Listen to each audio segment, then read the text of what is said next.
Senate as a legislative body, there has been no convening yet by the impeachment court at that time. So I think there has to be a need for them to refile that notice of appearance for the impeachment court to be notified. So all of these things we have been waiting for them to do, but instead of doing what they said they would be doing, they have instead spent their energy criticizing the impeachment court. And this is the first time that I have seen litigants question the court. And for lawyers like us, and I know the new spokesperson, Attorney Buko, is a very experienced litigator as well. So I suggest that they just spend their energy to doing what needs to be done, what needs to be filed, as they say that they will file, and instead of attacking the credibility of the impeachment court. Sir, still about Attorney Bukoy, sa press con kahapon sinabi niya hindi na kailangan ng affirmation ng 20th Congress dahil nakalatag naman yung articles of impeachment. Hindi, yun muna sir. So wala nang kailangan daw na reso for affirmation ng 20th Congress. Yun yung pananaw nila. As you can read the order of the impeachment court, ang nakalagay po doon, technically, no, hindi talaga siya affirmation or attestation. Ang nakalagay lamang po doon, communication from the 20th Congress. But how does the 20th Congress officially communicate to the upper house, which is the Senate acting as an impeachment court? Of course, this should be the formal communication that we're used to, such as the passing of a resolution. Or however it is that they want to do it, like for example, file again signed resolution from all of the majority of the House of Representatives congressmen. So these are the official communications that has been for them to comply, and the impeachment court has been waiting for. But the 20th Congress, of course, we need to wait for the creation of the 20th Congress until it is born. So you stand by kailangan? It's up to them whether or not to comply or not. But again, this is the order of the impeachment court, and any lawyer worth his salt, and any litigant for that matter, should comply first before you complain. Sir, sabi niyo 7 days has passed, wala silang nasasubmit sa inyo, and particularly there is a need to refile notice of appearance. So are you saying sila yung nagdadrag, sila yung nagpapatagal dahil hindi sila nagsasubmit pa ng kahit ano? As I said, actions speak louder than words, at sa aming mga abogado, mas matimbang po ang ebidensya kesa sa mga salita.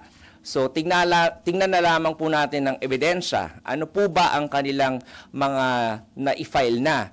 Kahit po yung pagpapareceive nung ordinary notice of appearance lamang po ng depensa ay hindi pa po nila na-receive. Kung prepared na po sila mula pa ng Pebrero, katulad ng sinasabi ni Presiding Officer na what we have to do during this interim time that we are waiting for the convening of the court is to prepare.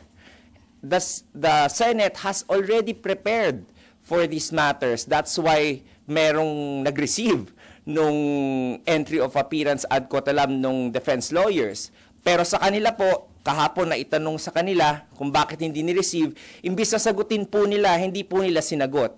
Dinivert po nila yung attention at sinabi na wala namang epekto o wala namang ganong mabigat na prejudice na mangyayari kung hindi nila i-receive.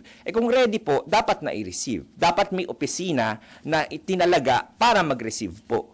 So it seems na hindi po yung impeachment court yung unprepared. Sir, isa na lang for me. Attorney Bukoy pa rin, sabi niya kung makikita raw ng dating komposisyon ng Senado, yung ginagawa ng Senado ngayon, ikakahiya daw. Iba yung komposisyon noon, umaani ng respeto, walang patosyada. Ngayon yung actuation nila, maraming patosyada.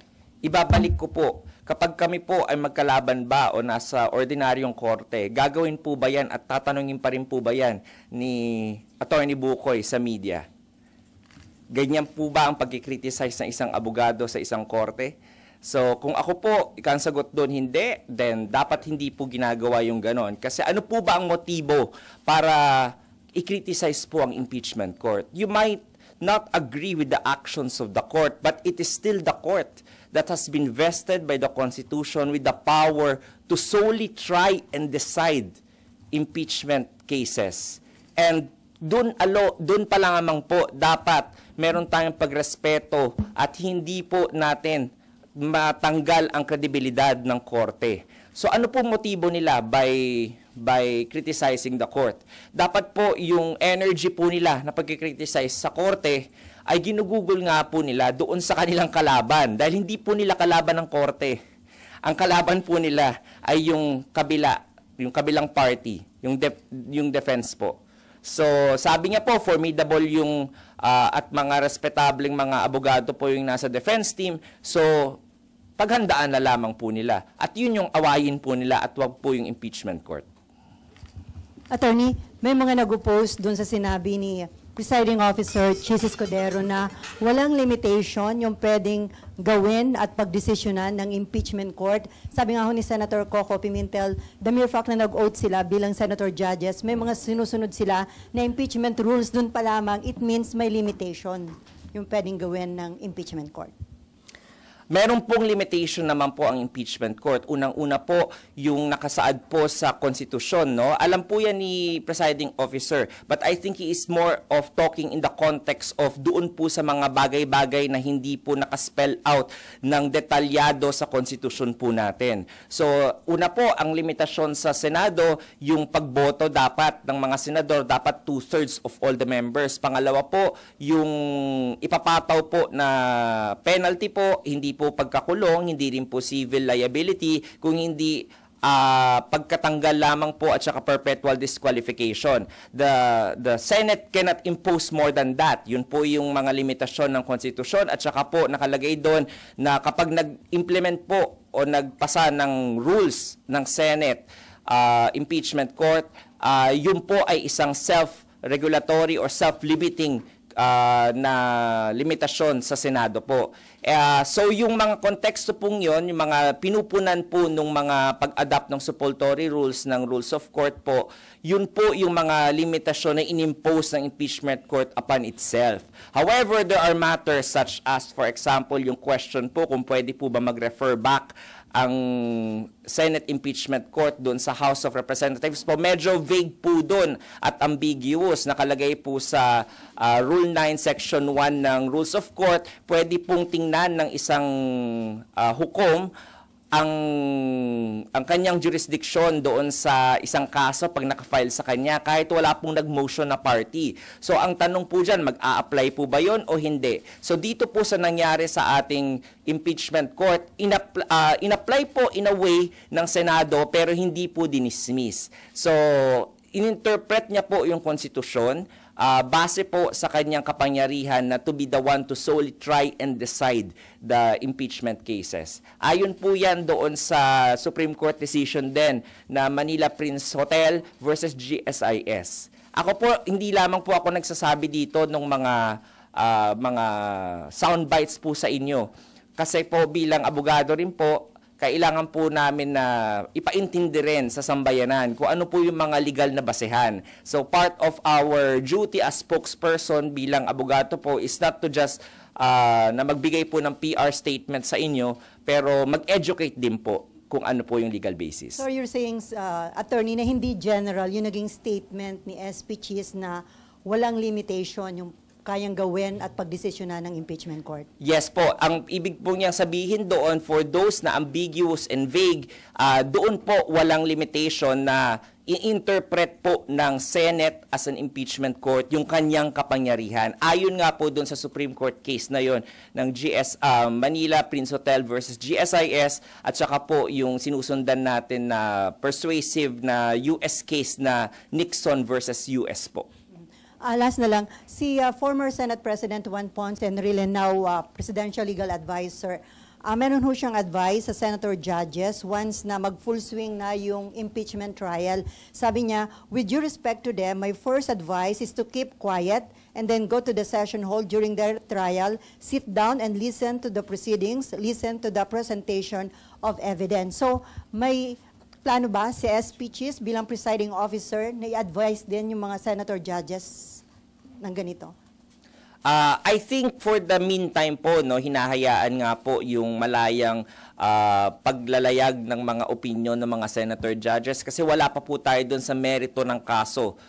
Pero nakalagay po doon, tama po si Senate President, former Senate President Enrile, na meron po talagang ganong basehan sa Senate rules, which is yung sinasabi ko pong Rule 18 po ng Senate rules. And when I confronted the presiding officer at the time about that rule, sabi niya po, wala pa naman tayo doon sa presentasyon ng ebidensya at nandun pa lamang tayo sa mga preliminaries na tinatawag. So, I think for the meantime po, okay lang po para mapagdiskusyon nating lahat kung ano po yung mga interpretasyon ng Senado at saka ng mga constitutionalists at mga legal framers about mga ambiguities po sa pag-exercise ng Senate impeachment court ng kanyang kapangyarihan. So, Attorney, kapag nagkaroon na ng impeachment trial, possible na may obligasyon si SP Chis bilang presiding officer na mag-impose ng gag order? That is always a possibility. Kaya rin po, for the first time po, no, I tried to research yung tanong nyo kung ako ba yung unang spokesperson ng impeachment court. Parang opo, no? So, by doing that, by appointing me as the spokesperson, malamang po, doon po tayo papunta sa pag-i-implement po ng Rule 18. But of course, it's up to the presiding officer at that time. We can only hazard a guess as of now. Pero we will cross the bridge when we get there pag nag-umpisa na po yung pagprepresenta ng mga ebidensya. Thank you, Attorney. Hi, Attorney. Sir, coming off from former SP Enrile din, he said sa interview na the Senate is supposed to do its job with reasonable speed, for the Constitution says forthwith. Anybody can understand that English word, and they did not do it. They tarried, they dilly-dallied. Your reaction lang po. Sabi nga ng presiding officer, nandun pa rin kayo sa forthwith. Pero ako po, the opinions of different lawyers, makikita niyo po, kaya kaming mga lawyers, hindi po kami nagkakasundo, di ba? Kagad-kagad kasi nga iba-iba kaming opinion. And we have big personalities to argue about all these little things that ordinary people will not argue about. Pero para po sa kaalaman ng sambayanan, yung paggalaw naman po ng Senado ay hindi po unreasonable delay. Meron na rin pong mga Supreme Court decisions ang ating Philippine Supreme Court at na hindi na kinakailangan po ng construction or interpretation na ginagawa ng ating mga constitutionalists, pati ni former Senate President Enrile, yung about sa forthwith. Sinabi po doon sa, ito mabobore na naman kayo kasi cases to, no? Sa Fisher versus Ambler, sa Manila Masonic Temple versus Alfonso, at saka sa, ano pa yung isa ba? Basta may isa pa akong case basta versus Antolz, no? Yun yung mga cases na pinagbasehan at ni-research rin po ng ating legal team dito sa Senate Impeachment Court na meron na po na desisyon ng definisyon ng forthwith at ito po ay without delay. Sinabi rin po ni dating Justice Ascuna na dalawa po ang ibig sabihin ng forthwith. Yung unang-una po ay immediately at yung pangalawa po ay without delay. So, ang sabi niya po nung ginagawa yung konstitusyon, maaaring pumasok na po doon sa pangalawang definition which is without delay. Ito rin po yung kinatigan ng Korte Suprema doon sa tatlong kaso na yon. Mamaya ibibigay ko sa inyo yon para ma-cite nyo dyan sa inyong Sir, isa pang sinabi po ni former SP Enrile, yung pag-return is improper and unparliamentary. Reaction lang din po. Very po yan, no? Very welcome yung ganyan nga na mga opinion kasi it adds to the conversation. Lalong-lalo na po, alam naman natin na si Senator Enrile ay very wise at very knowledgeable about the law. However, he was not the one confronted with the motion. He was not one of the senator judges. He is not the senator sitting as one of the senator judges in the impeachment court.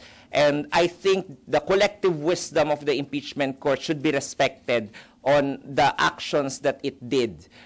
Now, if ever meron pa pong hindi makatanggap nung majority vote na 18-5 at nung action ng impeachment court, sabi po namin nga, the final arbiter of all of these issues is the Supreme Court.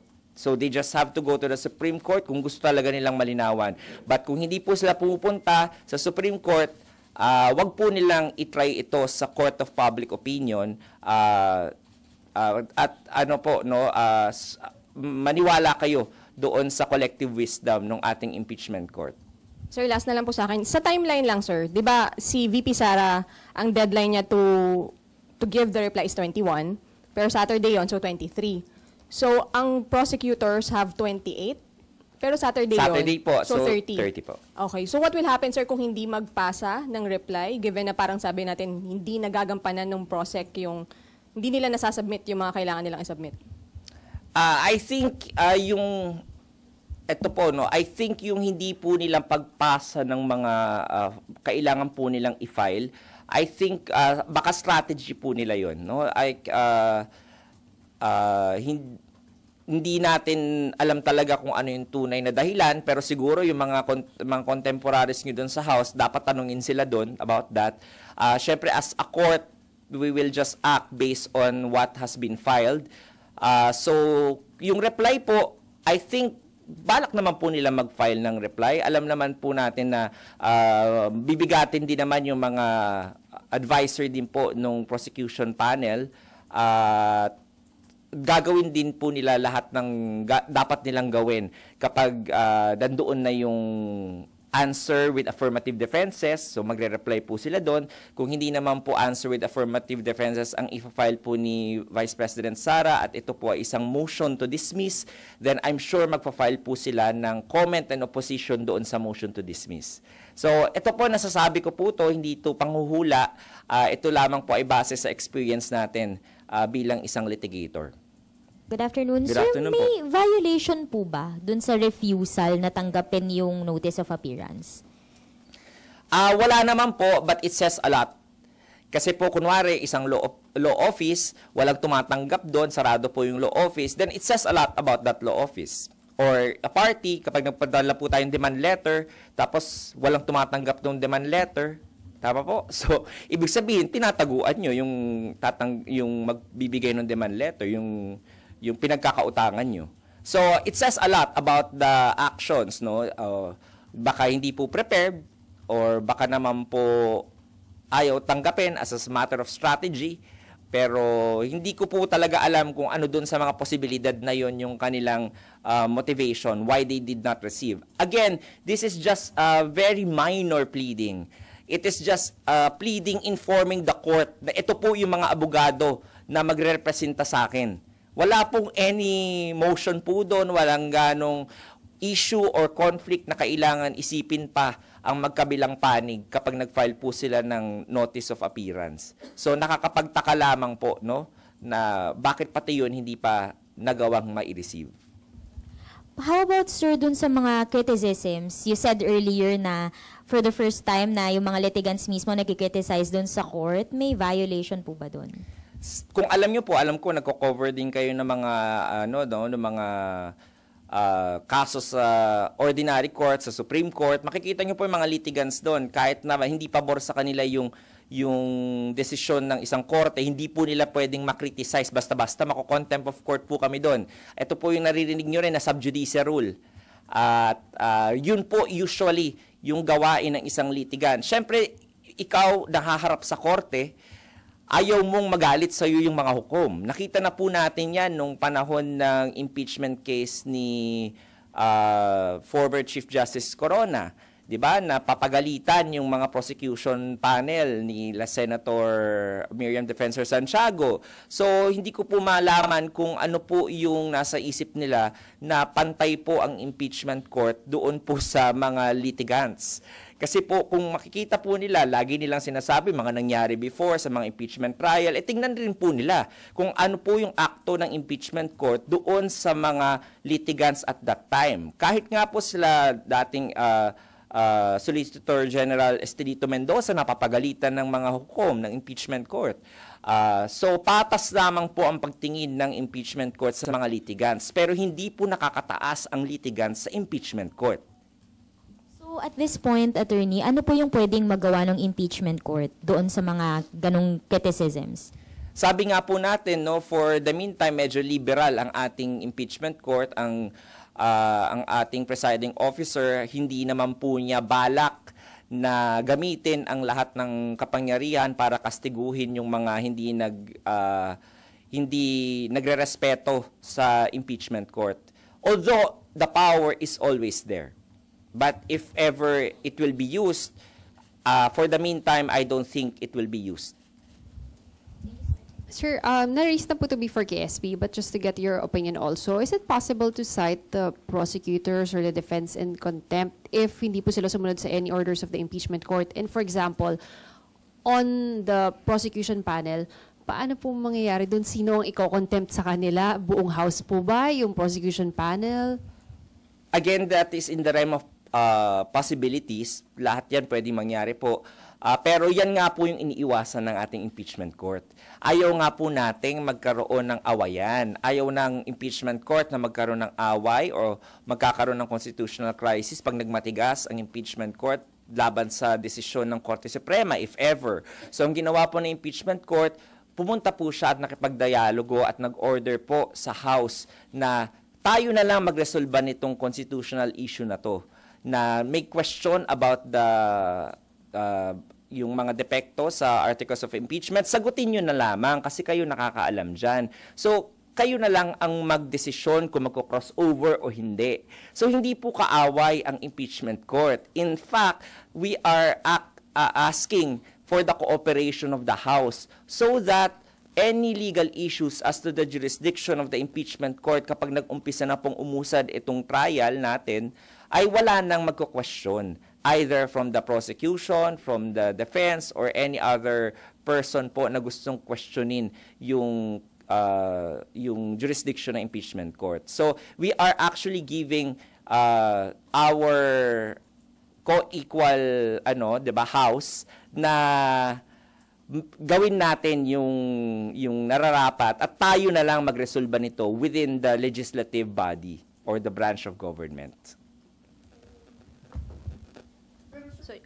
Kaya po doon sa tanong ninyo kung magko-contempt, of course, as I said earlier, hindi po yun yung policy. Kasi nga gusto nga natin na maging cooperative yung both houses sa isa't isa. Pero sir, ano ko lang yung question ni Ms. Mav. Sino po ang pwede i-contempt? Yung 11-man prosecution panel, yung House leadership, sino po?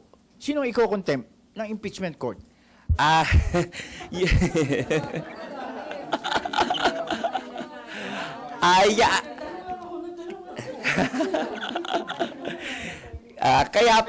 Kaya po ayaw natin dumating sa ganon. Kasi yung iniisip niyo po yan, yung question yung yan, yaan din po ang isa sa mga question na pag dedebatihan na naman ng mahaba ng impeachment court ng mga senator judges at boboto na naman po sila regarding dyan sa question na yan. Kaya kung gusto po nating umusad ng mabilis itong proseso ng impeachment, wag na po magkaroon ng mga ganyang mga issues na ma-raise pa po sa impeachment court at magde-debate at magbobotohan pa po dyan.